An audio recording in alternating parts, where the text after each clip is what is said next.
Good morning. I'm Mark Allen with Gaper.io, and I'm here today with Mike Mahlkow, the CEO of Blair. Good evening in your case, Mike. Yeah, thanks for having me. It's great to be here. Yeah, you're great. So how you doing tonight? Doing well. Had a productive day being stuck in Germany because of the pandemic. But yeah, things are going well, and I'm looking forward to the conversation. Yeah, cool. So can you share a brief background of yourself and your work experience? Yes, I can. So I'm originally from Germany. I studied partly in Germany and partly in Los Angeles at USC. During college, I actually did a lot of freelancing for all kinds of different companies, from large consultancies to startup unicorns and also to investment funds, and earned most of my money through that. And then after college, I traveled around the world for some time, studying my own curriculum, continuing to work on my freelance projects to pay my bills. And then I actually joined Stripe in Berlin to build their startup partnership program for the German-speaking market. So I was basically in charge of making sure that early stage investors would market Stripe to their portfolio companies. And then I also helped in a couple of different other areas, like expanding to Eastern Europe and just doing general startup sales at Stripe as well. And then afterwards, I became interim CEO at a startup spinoff for some time, leading it with actually one of my current co-founders. And it was a great time. We learned a lot. We also earned a lot of money, which is very helpful if you want to found your own company afterwards. And then afterwards, at the beginning of 2019, so a bit more than a year now, we actually founded Blair, myself, together with two good friends of mine. And yeah, we can talk a bit more detail about what we do later. But yeah, basically it has been a wild ride and very excited for the next years to come. Cool. So what has been your experience with remote employment, both as a remote employee and employer? Yeah, I think the funny thing is that if I look back, while not really being employment, I was very deep into the gaming scene when I grew up. And it really taught me the promise of cooperating remotely, because I played with people for years and actually competed in tournaments. I won money through it, and I've never met them in real life. And they were some of my best friends. So that was my earliest glimpse into what remote work or something remote, like just doing together, like building something together could be like. But then more specifically, one of my early internships during my studies was at a remote startup called Sokoko. And what they are doing is they are building software for remote teams. And the cool thing is, because of that, officially I was based in Silicon Valley, in Sunnyvale to be precise, but I had to test the software, right? So I moved around, I worked from LA for some time, from other parts of the country, and just really got to know remote work firsthand, and also had a lot of customers that were using the software, because that was what we were selling. And then also, in addition to that, I've been leading, as I mentioned before, a lot of project teams over the years. And I sold projects to over 200 companies during college and briefly afterwards. And every single project, I think except one or two, were completely remote. So the people I worked with were scattered around the whole globe. Many were students or young professionals. I always had to cope with different time zones and learned a lot about building good, at least small remote teams. And then lastly, at Stripe, we had an office in Berlin where I was located, but the core team that I was working with was actually distributed around the globe in, I think, 8 or 9 different time zones. So learned a lot about asynchronous work and how important it is to document your learnings and everything else. And then right now at Blair, we are also doing remote work. Usually we are mostly at the same place, but because of the self-isolation right now, we were forced to go into full remote. And actually, we started way earlier than most other people. So we started end of February with full remote self-isolation, and it's going well. Cool. So, and was that because of people being in different areas, or were they all in the Bay Area, though, the people for Blair? We were in the Bay Area, but then we were in Germany for some time, talking to some investors and other people.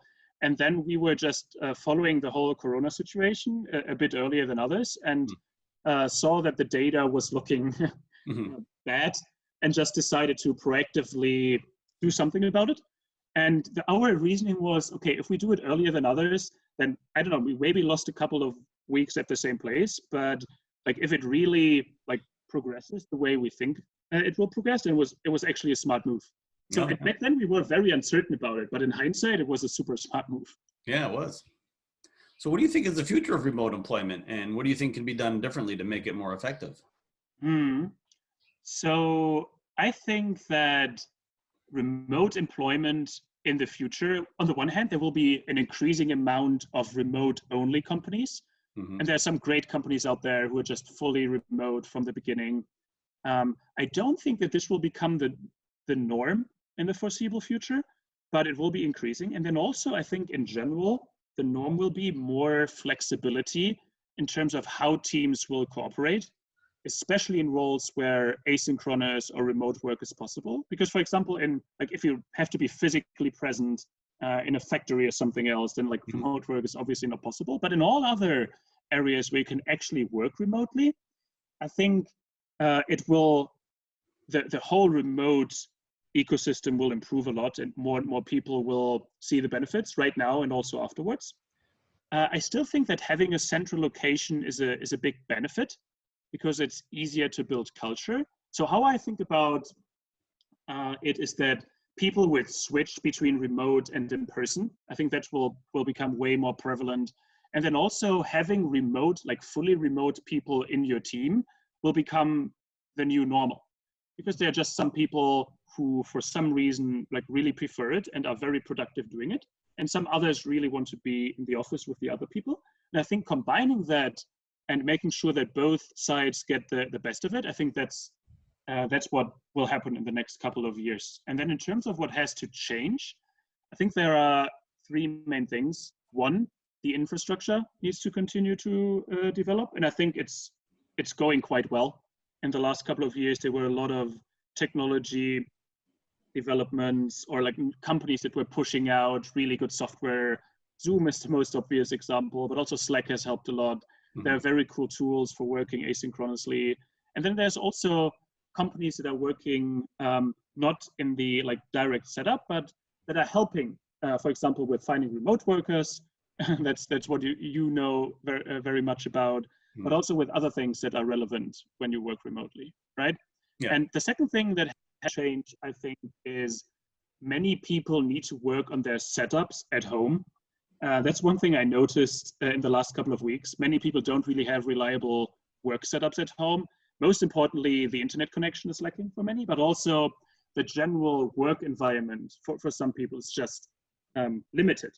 And that sometimes is due to just the location and the amount of space they have, but sometimes also just because they're not used to working from home. So I think really improving that, really pushing that forward will benefit remote work completely, because I have a feeling that some people that are not too used to remote work got basically a bad perspective on it because some team members or themselves weren't really prepared for it. Mm-hmm. And then the very last thing is culture. Culture is so important, especially in the startup space. And remote work can be very isolating if done incorrectly. So there need to be structures in place that prevent that from happening. And I think that actually seeing the team regularly in person it can be a huge part of it, but even continuously, there need to be some structures in place to get culture or the team cohesion, let's call it like that, on a similar level than if you would do in person, because you actually have to work harder on it if you do remote work. Mm-hmm. Yeah, I agree with you. I think you're going to see a change in corporate structure and things like companies that offer temporary office space. I think you're going to see more of that. Yeah. People will come into not their office, but an office space when needed, but then they'll work from home more too. Because you're right, they do need that one-to-one that, they need to meet face to face. Yeah, that's very human, right? Mm-hmm. It's very wired into our brains that we sometimes need it. Yeah. So what is the story behind Blair, and what's the journey been like? Yeah, the journey was crazy. Mm-hmm. So basically we had the idea of Blair because we were talking to friends of ours in the US and friends of ours in Germany about their biggest problems right now. And we noticed that when we talked to our friends in the US, student debt came up over and over and over again. When we talked to our friends in Germany, who, like, many of them studied at private universities and had the same amount of financing need on average as our US friends, they almost never complained about it. And the only difference between these two groups was that our friends in Germany predominantly used something called income share agreements to finance their studies. So what we are doing is actually helping students in the United States to access education through income share agreements. And I'll explain what that is in a second. And then we also help schools to set up their own, it's called ISA, that's the abbreviation for it, their ISA programs. So we build software to help schools do that and to help students access it as well. And an income share agreement basically means that we finance your education either by sending you money or by working with the school. And then in return, the student pays a percentage of their income once they graduate and once they have a job that earns them more than a certain amount of money that we agree upon before. So basically, the student is protected against all downside risk, because if they're unemployed or have a low paying job, then they don't have to repay the ISA. Or if it's just a lower paying job than they expected, then they repay less than they would repay with a loan. And on the other hand, if someone earns more than expected, then they will repay more than they would have done with a loan. But that also incentivizes us to really help the students and really make sure that they get into the highest paying possible job, because we earn more money if the students earn more money. So incentive alignment is basically at the core of what we're doing. And in terms of how we started, we had this idea in February last year. We basically flew to the US with the idea without anything else and started building it. And then got very good feedback from all sides very quickly, participated in an accelerator early on that helped us a lot, that was hosted by Y Combinator alumni, then participated in the Y Combinator summer batch in the summer of 2019. That was it was just a crazy ride as well, really helpful on all different areas. And yeah, currently we're just improving our product, scaling up, and making sure that despite the current craziness in the market and out there, we help an increasing number of students to access education through income share agreements and make sure that we align incentives with schools, ourselves, and the students. Very interesting. That's a great idea. I'm sure there's a lot of students in the US that will be taking advantage of that, because it is a huge problem here. It's more than, I think it's $1.4 trillion, if I'm not mistaken, right now, right? Yeah, it's insane. It's a lot of money. And actually, like, depending on the estimates, you believe like 80% of the worldwide student debt is located in the US. So it's like the biggest share by far. I think the very conservative estimates are more like 60, 70, but even that, if you think about like how much that is in comparison to the rest of the world, that's just insane. And then also, the thing is also that even the opportunities of education in the US that are less good and less profitable are also very expensive. So I think one thing that ISAs will also help with is bring more transparency to the market and make sure that you don't overpay for something that you can never repay with the education you get, which is something we are passionate about. We believe that education can be very relevant even without having earnings and income into mind, right? Education is something valuable in itself. But there are a lot of people, and actually the majority of people, who go to university or who educate themselves to have better financial prospects afterwards. And that's where we come in. Yeah. Wow, great. So how did you incorporate the idea of remote at Blair? Did you do it from day one, or did it evolve over time, or was it forced on you recently? Yeah, so I have a very special relationship to remote work because on the one hand, I really believe in it, and I think you can be extremely, like, almost hyper productive because you don't have commute.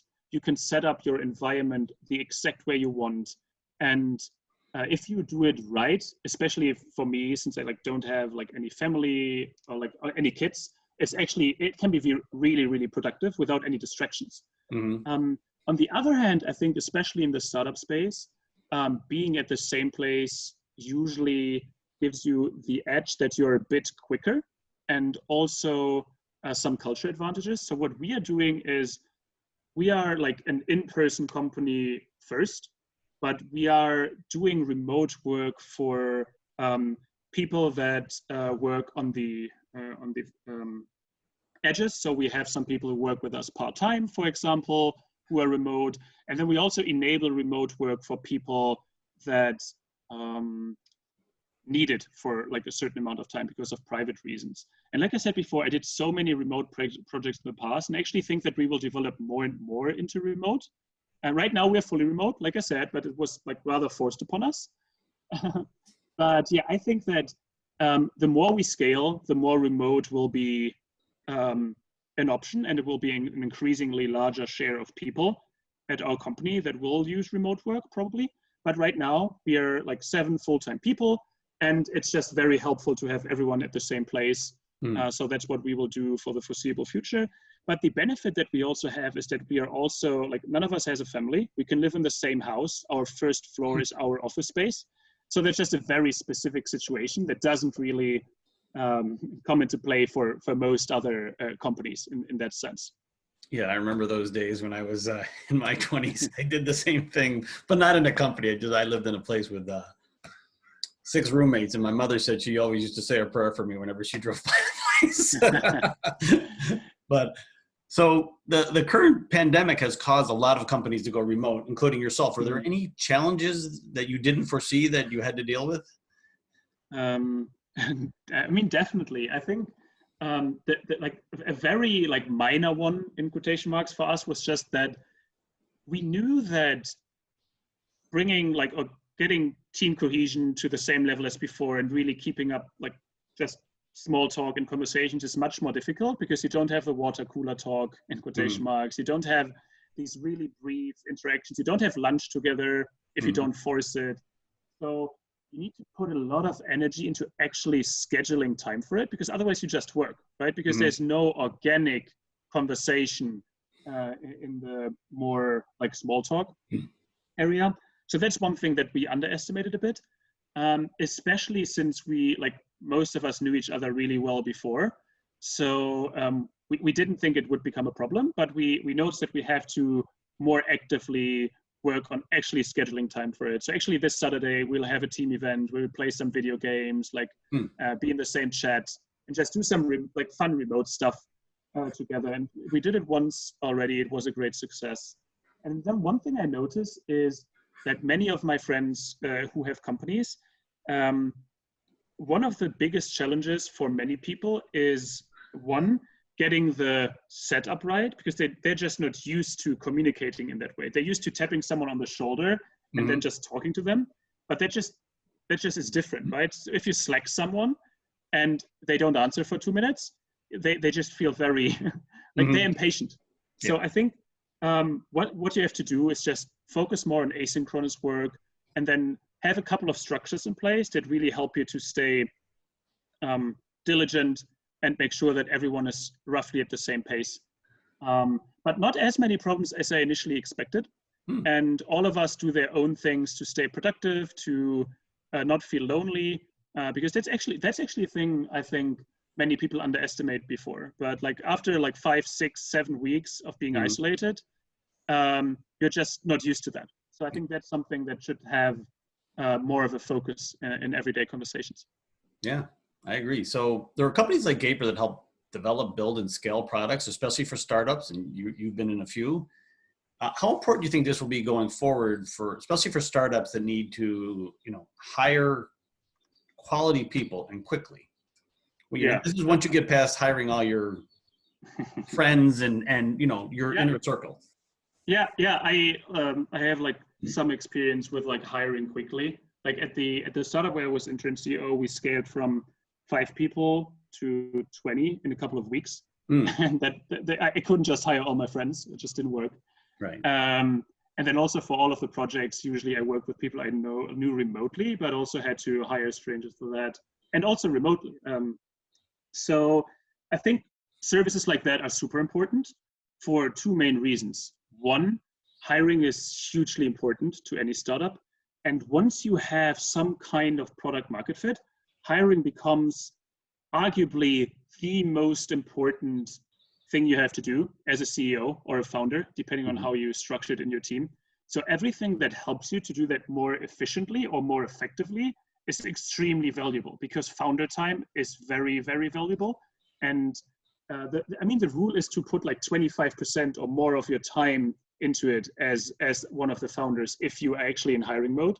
So Mhm. everything that can cut a couple of percentage points is worth a lot of money, and also a lot of it just removes a lot of mental cognitive load from you. So I think it's super important. And I mentioned earlier that specifically in the remote space, there need to be adjacent services beyond just remote communication software that help you to scale it up more quickly.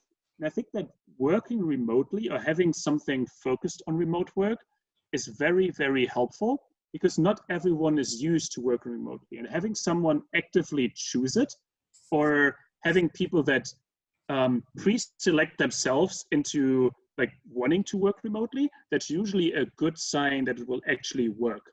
And Mhm. it's easier to do it through a dedicated service, in my opinion, rather than like just screening for people generally and then asking them if they want to do it remotely. I think that's a better strategy. Yeah, no, I would agree. So I want to thank you for your time today, Mike. This has been very enlightening. It's nice to see someone's trying to tackle what is a real problem in the United States. It truly is. And it's only going to get worse unless someone does something about it. So I want to thank you for that too. And I hope you have a great night. Thanks. It was a pleasure being here, and we're working hard on it every single day. Great. All right. Talk to you later. Bye.